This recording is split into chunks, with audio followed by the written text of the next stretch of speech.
Hello guys, for almost 8 months na pagtahimik ko sa nangyari sa amin ng ex ko, I think ready na ako magsalita.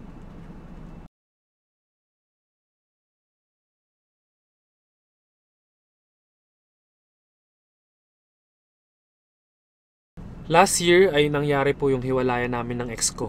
And for sure, marami sa inyo ang alam na yung side niya. Dahil pagkatapos po ng hiwalayan namin ay ipinost niya agad ito. Gusto ko po sana nung time na yon na sana sa amin lang muna yung problema namin. Dahil naniniwala po ako na sa relasyon ay mas magandang pribado nyong inaayos ang inyong problema.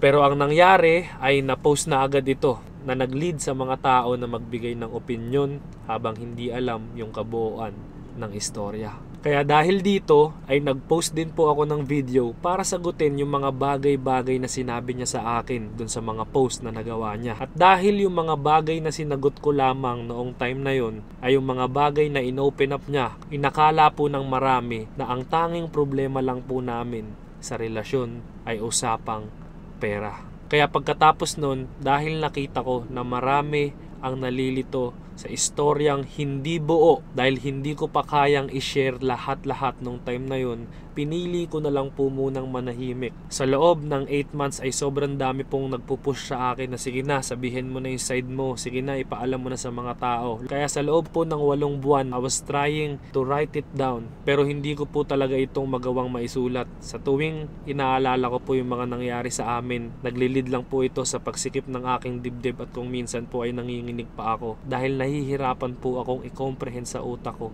Kaya ang prioritize ko po nung mga buwan na yon ay ang magpahinga. Pero sa pagpapahinga ko po, my family and my close friends encourage me to take steps towards healing. Kaya ang una ko pong ginawa is I decided to reach out for professional help. Nagpa-mental check-up po ako sa isang doktor. And thank you Lord because the doctor said that I am mentally stable and I am thinking rationally. Well, yung first thing na pwede na gusto ko sabihin sa'yo that I still feel na rational naman yung thinking mo all throughout. Kahit naman naging emotional din nangyari doon. Very rational naman yun. So, okay yung decision making mo, you didn't do anything parang overly emotional na parang hindi. Talagang pinag-isipan. So, and later on po, as makwento ko po sa inyo yung mga ikikwento ko pa, ay malalaman nyo din po kung bakit kailangan pa bang umabot na magpa-check up po ako sa aking mental health. Pangalawa naman po ay mas nag-join po ako sa mga church activities. Surrounding myself sa mga taong alam kong tunay na nakakilala sa akin at tunay na nagmamahal. Alam ko na sa loob ng mga buwan na nagdaan, marami po sa inyo, yung mga OG, yung mga tunay na talagang sumuporta sa akin. Alam ko po na marami po kayo naging tanong sa inyong isipan.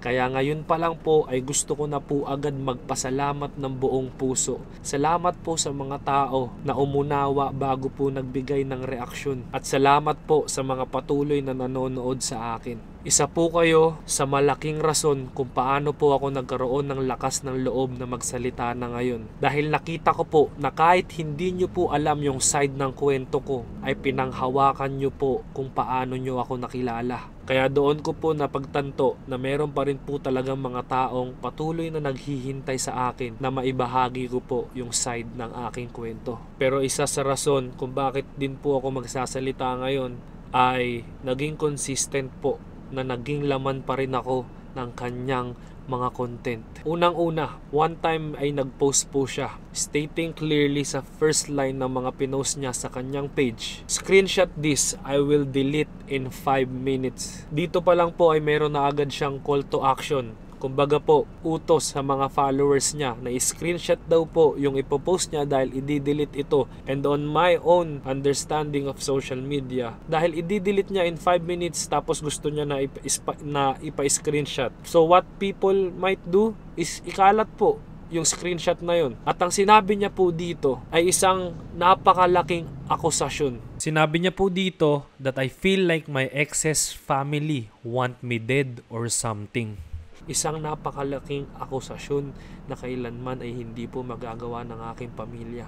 Nilagay niya rin po dito sa post na to na meron daw po akong 12.7 million na nanggaling po sa kung saan-saan. Hindi ko po ito lubos maisip dahil alam niya naman po kung saan po nanggagaling ang lahat ng aking pera. At alam niya naman po na umiikot lang ang aking pera sa team ko, sa pamilya ko at sa aming dalawa. Ngayon po, behind the scenes po ay patuloy pa rin po siyang nagme-message sa aking personal account. Kaya nung pinost niya po yung paratang na yan ay nagkaroon na din po ako ng chance na masabi sa kanya at maitanong, bakit mo sinasabi to? Hindi naman to totoo. At alam niyo po ang sinabi niya? Nalilito daw po siya. Ito po yung screenshot nung sinabi niya. And me, as the one na apektado dun sa pinost niya, dahil puno ito ng kasinungalingan, tapos sasabihin niya na hindi ako sure kung ano yung sinabi ko eh. Sa akin pong pananaw, doon ko po nakikita yung pattern po ng pagpo-post niya nang wala naman po siyang pruweba. It's just a matter of meron akong gustong ipopost ko to kahit hindi ko alam kung ano yung pwedeng mangyari. And for ilang months, patuloy pa po siyang gumagamit ng kanyang hashtag puso not piso. Ngayon po, alam ko naman po na yung mga nanonood sa akin ay merong common sense. Madali lang naman pong igets. Sa piso po ako nagsimula. Piso po ang dahilan ng lahat ng mga nangyari sa akin dito sa social media.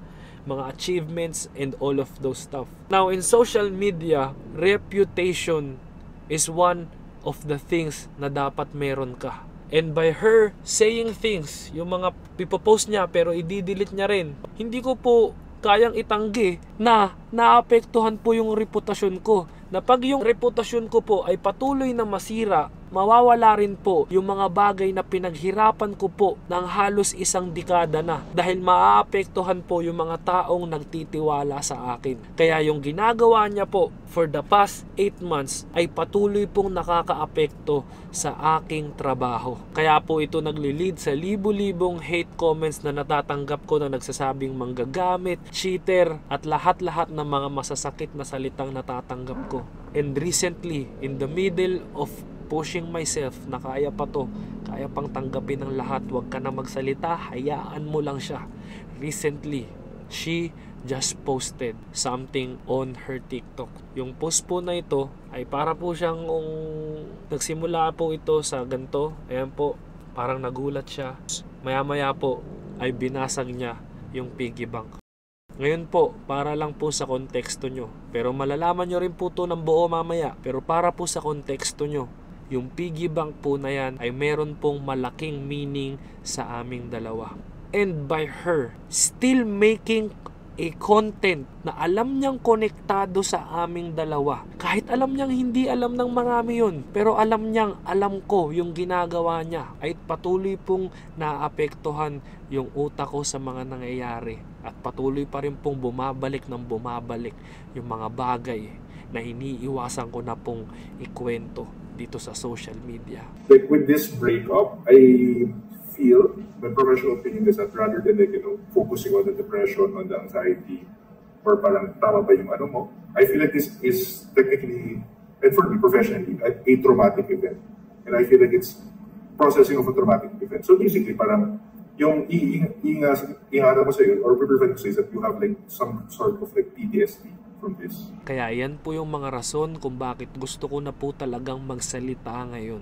Para totally ay makalaya na po ako sa sitwasyong ito.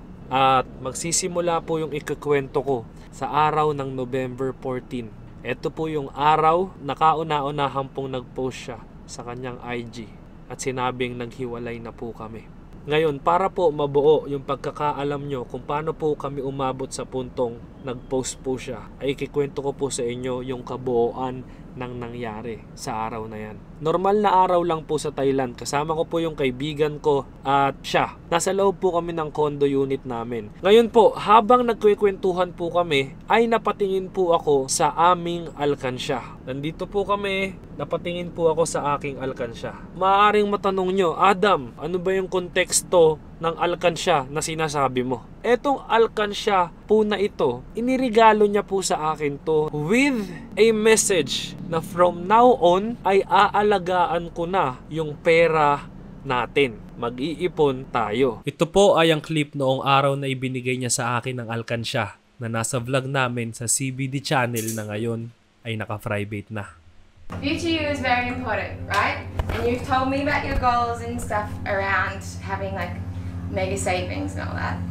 And you've also told me about how Like sometimes you feel like it comes in and it's gone, and it comes in and it's gone. And even if you want to put savings away, sometimes it can be really hard.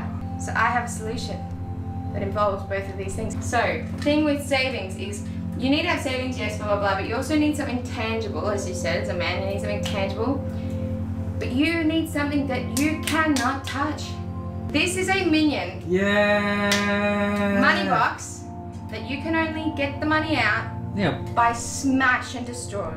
Ngayon po, bakit kailangan pong mag-ipon? For almost 12 months po ng pagsasama namin, sa akin pong pananaw, ay hindi po maayos ang pag-handle namin ng pera namin. Hindi po maayos dahil umabot na po ako sa mga oras na yan sa utang na nasa 500,000 pesos. Kaya going back po dun sa piggy bank, kaya niya po talaga iniregalo sa akin yun dahil gusto niya po na from now on daw po ay magkakaroon na kami ng ipon. Kumbaga habang nagbabayad po kami sa mga kinakautangan namin ay makakapag-ipon kami. Kaya nung araw po na binigay niya sa akin yun, naglagay po agad kami ng pera. Yung piggy bank po ay nagsilbi sa akin na assurance. Kasi po sa pagkakatanda ko, nasabi niya pa nga po, from now on, I will take care of our money. Ibig sabihin po, ito pong piggy bank na to is a promise na from now on, papahalagahan niya na po yung pera namin. Kaya kahit po marami kaming utang, habang marami kaming mga problema, tuloy lang po ang laban sa relasyon dahil mahal ko po siya. Then going back po, nung umaga na yon, noong napatingin po ako sa alkansya ko, for the very first time po, from August to November 14 po, sa loob ng 3 buwan, naisip ko po na hawakan ko yung piggy bank. Bakit first time ko lang na naisip na hawakan siya? Dahil malaki po ang tiwala ko sa kanya. Siya po lagi ang naglalagay. Umaasa ako na mabigat, umaasa ako. Kasi 3 buwan na po yun eh. And pag nagtatrabaho po ako, ang lagi niya pong sasabihin, natatandaan ko po, na Abay, I have an extra money from the budget that you gave me. Meron daw pong extra. Kumbaga, may budget akong binigay sa kanya, may extra, nilalagay niya raw po doon yun. So natutuwa po ako. For 3 months, yun po yung pattern namin. Tapos minsan naglalagay po ako. Ito po one time, meron po akong proof na naglagay po ako doon sa alkansya na yun. So for the whole 3 months, ang pattern po, may sumusobra daw po sa budget namin, naglalagay siya. Tapos sometimes, ako naman po yung nagbibigay sa kanya. Tapos sometimes, ako naman po mismo yung naglalagay doon sa alkansya. Pero, pagkahawak ko po nung alkansya, naramdaman ko po agad na sobrang gaang. Ngayon po, dahil ang pagkakaroon po ng utang na mahigit kalahating milyon, ay first time ko lang pong naramdaman sa buong buhay ko. Kumbaga nasa phase po ako ng buhay ko na as a lalaki, okay, how can I provide?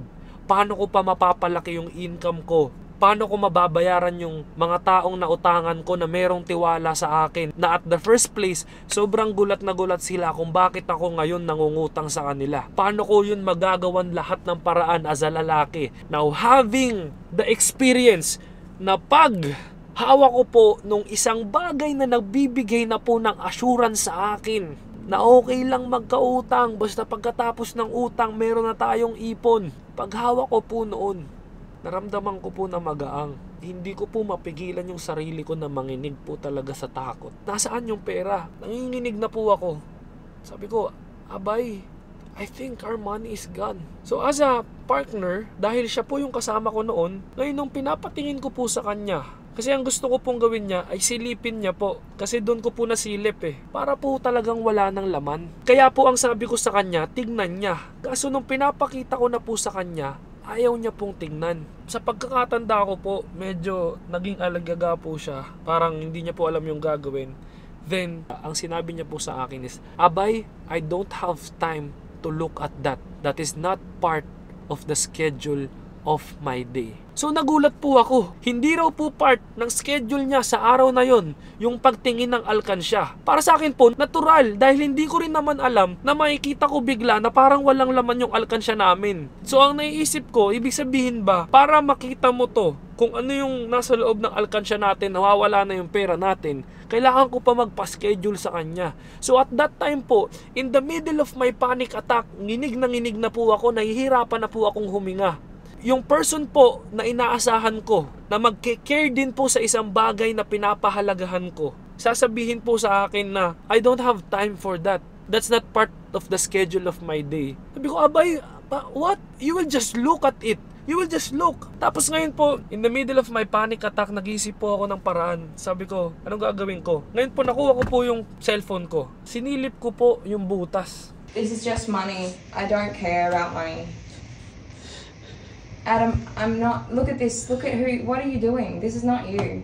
Oh my look. Scratch. Pero dito pa lang po napansin ko na po na parang may something po na off. Dahil po naalala ko dati na yung butas po ng alkansya namin, masikip po yun. Masikip. Tapos pagkita ko po nung araw na yun, parang malaki na po siya. So dun pa lang may nararamdaman na po akong off. Kaya po pinicturean ko siya.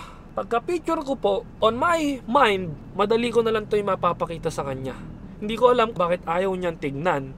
Pero dahil may picture na, madali ko na mapapakita sa kanya. So pinakita ko pong ganito. Hinarap ko po sa kanya yung camera. Ayan po, kitang-kita po na wala na po laman. For 3 months, yan lang po ang laman ng alkansya namin. Pero ang ginawa niya po, nung nasa harap niya na po yung phone, kasi nakaganyan po ako, abay, look.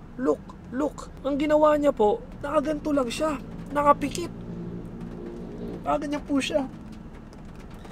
So ako po, I was shaking. Sabi ko, nasa na yung pera natin? Inisip ko lang naman po, nawalan kami ng pera, okay. Gagawa ng solusyon, kasi nawala eh. Hahanapin. Pero at that time, what's important to me is nandun yung partner ko in the middle of our problem. Na dahil nawawala yung pera, sana nandyan ka. Pero at the middle of my panic attack, at the middle of me shaking, looking for our hard-earned money, nung pinapakita ko po sa kanya, nakapikit lang po siya. And then, she started putting her hands in front of my face.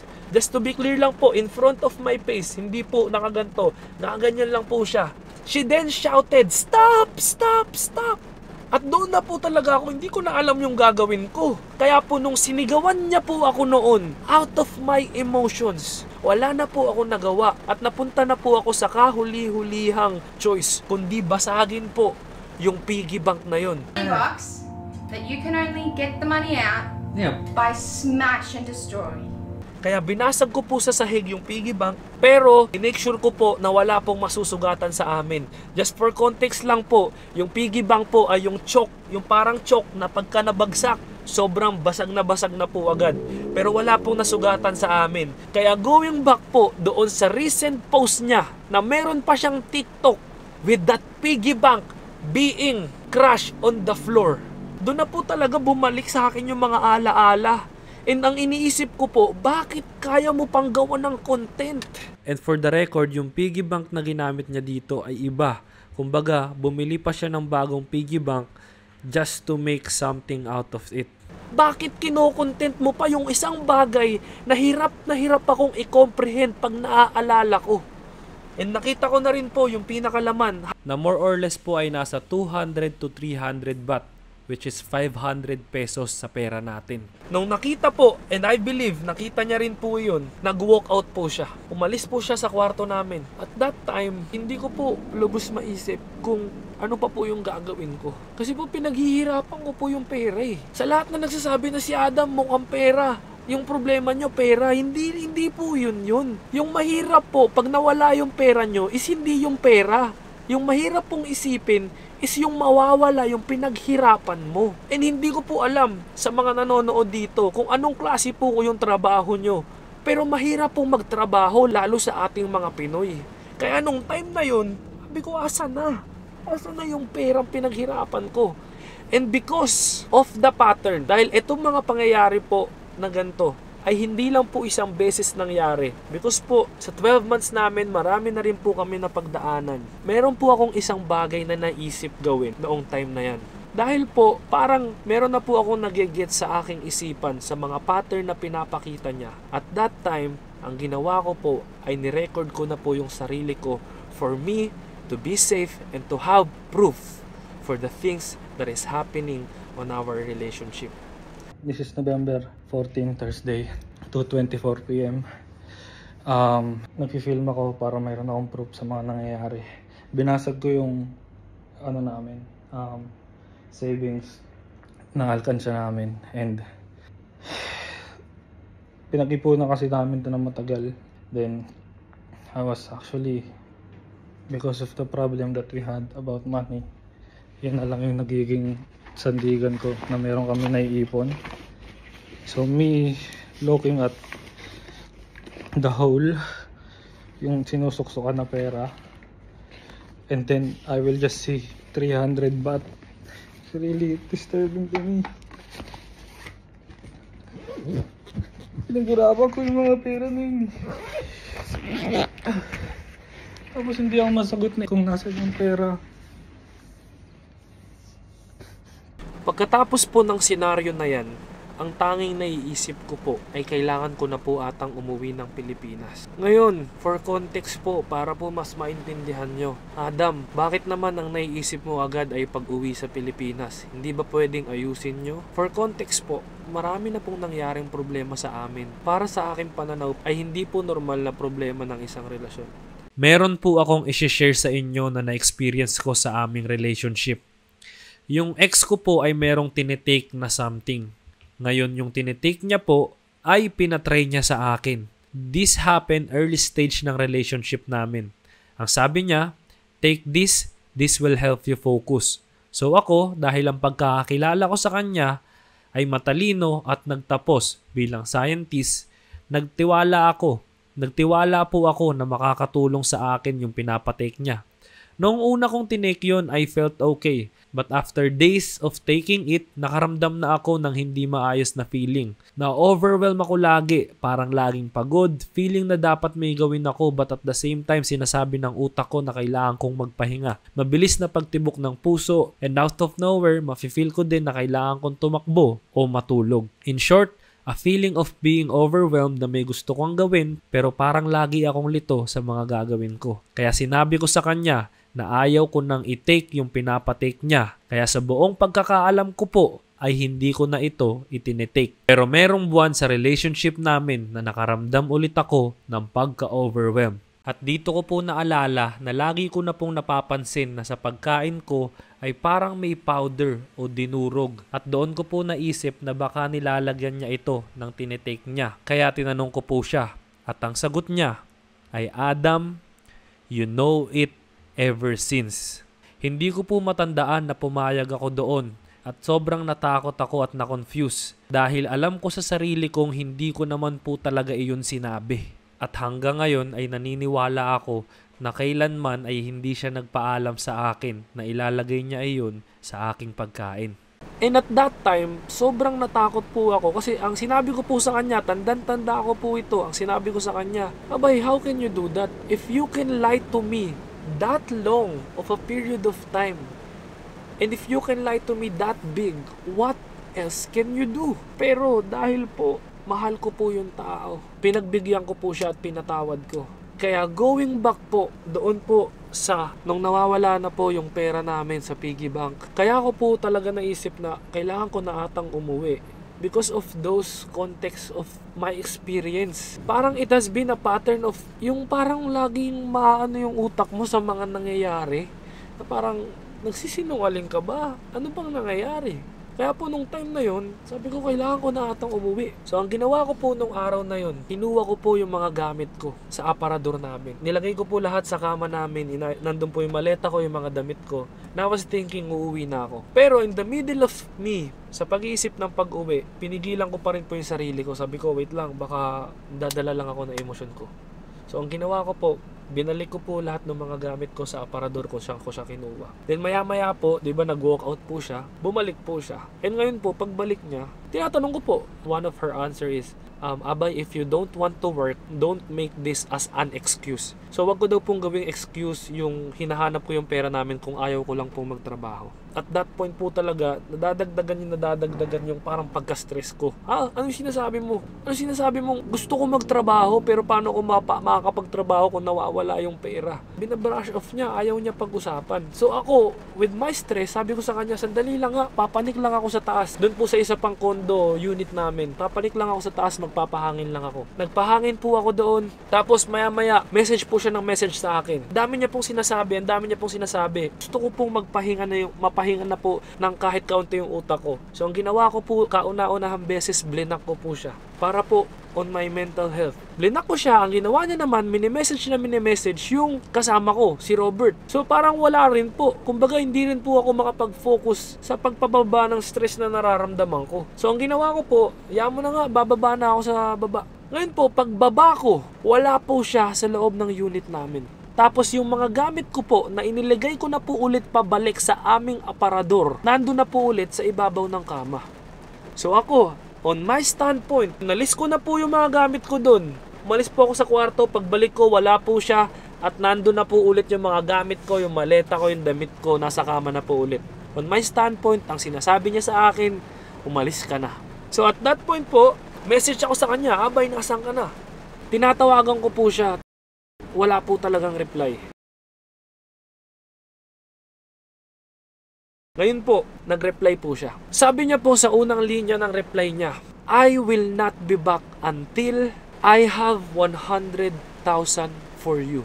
Nung nabasa ko po ito, sobrang dagdag stress na naman po sa utak ko na, hindi ko kailangan yung 100k mo.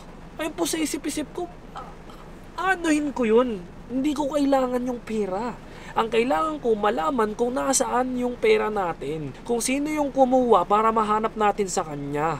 Hindi mo kailangang maghanap, umalis ng kondo at maghanap ng 100k. Kasi saan ka hahanap nun? Yun po yung mga pupasok sa isip ko. Ba't kailangan mo? Hindi mo kailangang humanap ng pera. Ang sinusolve natin, bakit siya nawala? Hindi ko kailangan ng 100,000. So, nag-reply po ako sa kanya. Ang sabi ko po, I don't need your 100k. Is that how low you think of me? Then marami pa po akong sinabi, marami pa po kami palitan ng message, and then she replied again. Ang sabi niya po, I'll be back late. You are responsible of your actions. I am just looking for our money. And I didn't say na siya yung kumuha.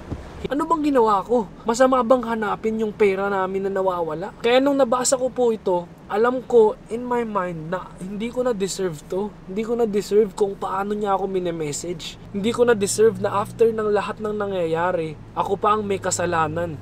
Kasi po yung pagsisend niya pa lang sa akin ng I'll find 100k, nag-overthink na po ako sa kung ano yung pwede niyang gawin dun sa sinasabi niyang I'll find 100k. Kaya at that time, hindi ko na po talaga lubos maisip kung paano ko i-comprehend yung lahat ng mga sinasabi niya. Kaya doon na po ako talaga nag-decide na kailangan ko nang umuwi ng Pilipinas. Hindi ko na deserve to. Alam ko sa sarili ko that I am thinking rationally that I am not responsible sa kung ano yung pwede niyang gawin. And then, later on, after ilang threads po ng pag-uusap namin, nag-reply pa po ulit siya nito. Ang sabi niya po, I am at Huay Quang. I'll find 100k.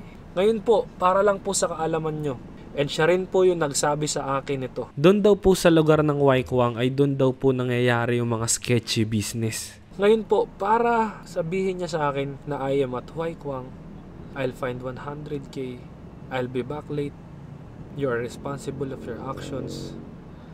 Alam ko po na hindi ko na deserve kung ano po yung mga bagay na pinapaisip niya sa akin eh. Dahil tao lang po ako. May isip ko po yung mga pinakamalalang sitwasyon sa kung ano yung mga binibigay niya sa aking mensahe. Kaya nung time na po na yun, kahit po mahirap para sa akin, nag-aalala pa rin po ako sa kanya. Ang reply ko po sa kanya at that time, sabi ko po, I don't need your 100k. Ginawa ko po itong klaro. Are you thinking? Sabi ko sa kanya, nag-iisip ka pa. I don't need that. That's a waste of time. Ngayon po, pagpanik ko po ulit ng unit namin habang nag-iisip-isip ako, doon na po pumasok sa isip ko na maybe this is the right time na umalis na ako ng Thailand. Yung time na makakaalis ako ng hindi mahirap. Because for the longest time, lagi na po talaga ako nakikipaghiwalay sa kanya. But every time I tried to leave, she would cry to the point na parang hindi na siya makahinga. So every time po na nakikipaghiwalay ako, kumbaga hindi ko po yung matutuloy dahil hindi ko po kayang umalis sa Thailand nang makikita ko yung partner ko na hindi na makahinga. Pero it will always be like that. And that kind of pattern made me feel trapped sa relationship namin and hindi po ako talaga makaalis. Kasi po mahal na mahal ko talaga yung tao eh. Kaya nga po ako nag-propose sa kanya eh. Pero that kind of cycle has been all over in our relationship. Sabi ko, ito na ata yung time. Kailangan ko na talagang umalis. Dahil hindi ko kakayanin umalis kung nandito siya.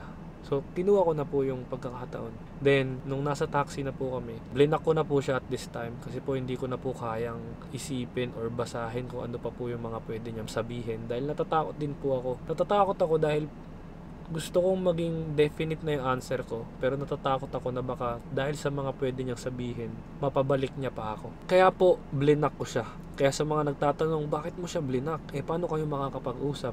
Yung pag-uusap po should have happened long time ago, pero hindi po kami nakakapag-usap ng maayos. Kaya this time, for the sake of my own mental peace, blinak ko na po siya. And pagka-block ko po sa kanya, as part of my values and respect, nag-PM po ako to someone that is very very close to her. And ang sabi ko po dito sa tao na to, I am leaving Thailand now. I don't have the emotional or mental capacity to stay here any longer.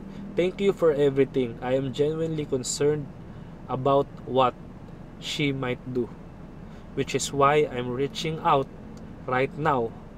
I don't have the strength. I love her so much, but I need to also give myself the respect that I deserve. Then ang reply niya po sa akin, I am so sorry, Adam. Thank you for letting me know.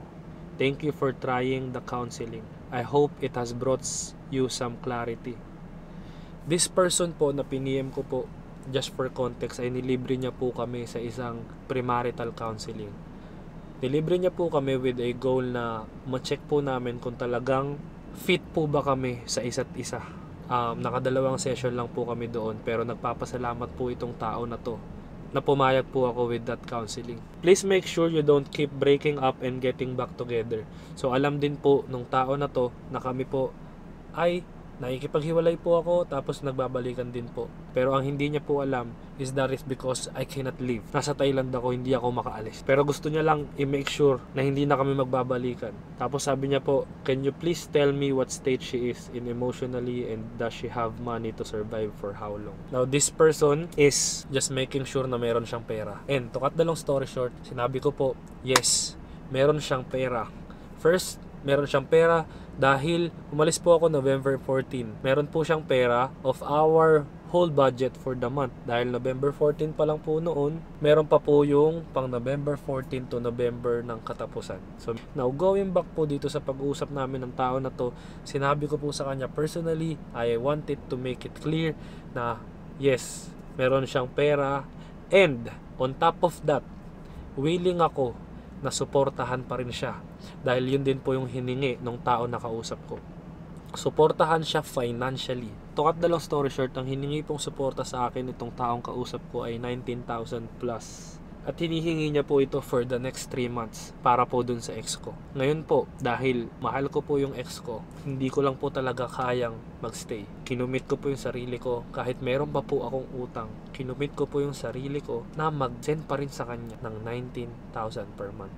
And to fast forward things, nakapag-send po ako. Nag-send po ako sa kanya $500 Australian noong December 2024, January 2025, February 2025. Sabi pa po nung tao na to, ay meron daw po mga inutang sa kanya, yung ex ko. Kaya gusto niya pong pabayaran sa akin to ng half. Utang raw po pang parent, utang daw po pang flight. So ngayon po, nanghingi po siya ng 1,133. And I think it's fair. Kahit hindi po ako yung nangutang nun, pero gusto ko pa rin bayaran yung kalahati. So binayaran ko po noong April.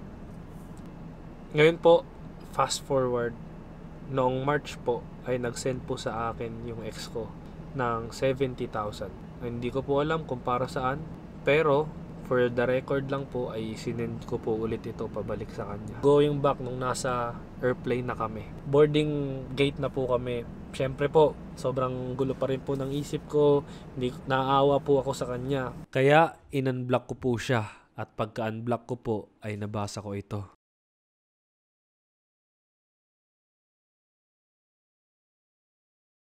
Sa mga screenshots na to, she is stating here, words like, I will quit game now, I'd rather die. Goodbye Adam, you've killed me. At pagkatapos po ng convo namin na yan, ay doon na po siya nag-post sa social media. Ang sabi ko sa kanya, huwag ka mag-post, i-delete mo yan. Bakit? Kasi problema natin to. Pag nilabas mo yan sa social media, paano pa natin maayos having all of the opinions of other people? So parang yung sarili nating relasyon inilantad lang natin sa buong mundo na hindi maayos. Kasi oo, hindi siya maayos, pero hindi naman kinakailangan na malaman pa ng lahat. Kaya ako pinapadilit sa kanya, pero ayaw niya pong i-delete.